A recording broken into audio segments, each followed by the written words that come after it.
Idiocracy, a comedy or a documentary in disguise.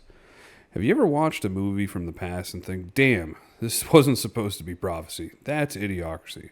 A film that started out as satire but now feels like a historical textbook from the future. It was directed by Mike Judge, creator of shows like Beavis and Butthead and King of the Hill.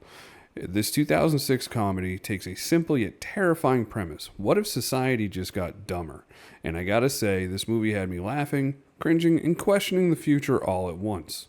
Our hero, Joe Bowers, played by Luke Wilson, is a completely average dude in every aspect. A true example of mediocrity. But thanks to a government experiment gone wrong, because of course it would, he gets cryogenically frozen and wakes up 500 years later in a world where intelligence is extinct and Carl's Jr. owns everything. His only advantage is he is now the smartest man alive, and that's not saying much. What makes Idiocracy so brilliant is how it exaggerates our worst tendencies. The world is run by corporations, marketing is king, and critical thinking is dead. People drink Brondo instead of water because it's got electrolytes, but nobody can explain what an electrolyte is. It's kind of mirroring real life. Everything is owned by a handful of brands, and advertising has replaced common sense, kind of like Facebook and other forms of social media. Being smart is considered elitist nonsense, and expertise is mocked, and that is starting to feel way too real in this world. People are addicted to mindless TV and junk food, and no one questions anything. Perfect example would be TikTok. Some of the best parts of this movie is Joe gets sent to jail because he doesn't fit in with society, essentially. And he convinces the guards that he's supposed to be getting out of jail instead of going in. And the guard just sort of looks at him, gets confused, slaps him, and sends him into the line to get out of jail. He's like, hey, this guy's getting out of jail. Joe used his superior intelligence to come up with the best escape plan he could think of. Hi, excuse me. I'm actually supposed to be getting out of prison today, sir. Yeah. You're in the wrong line, dumbass. Over there. I'm sorry. I am being a big dumbass. Yeah. Got it. Yeah, I don't see you in here. So you're gonna have to, stay in prison.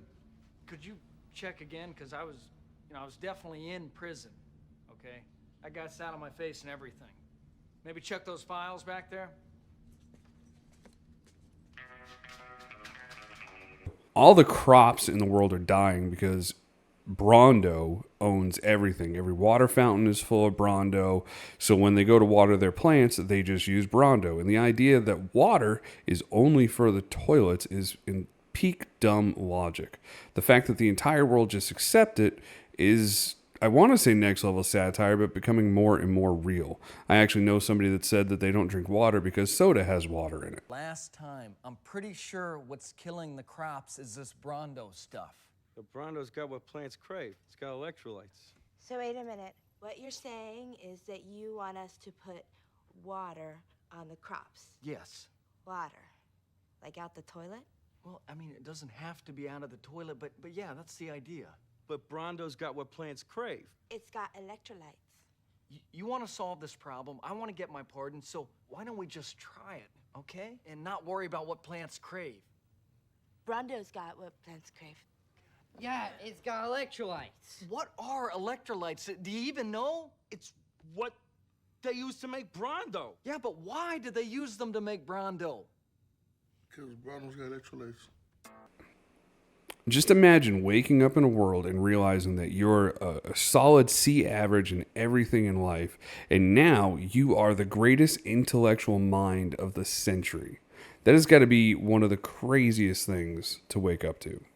Idiocracy is hilarious, ridiculous, and if we're being honest, a little too accurate. What started as an exaggerated comedy now feels eerily like a warning.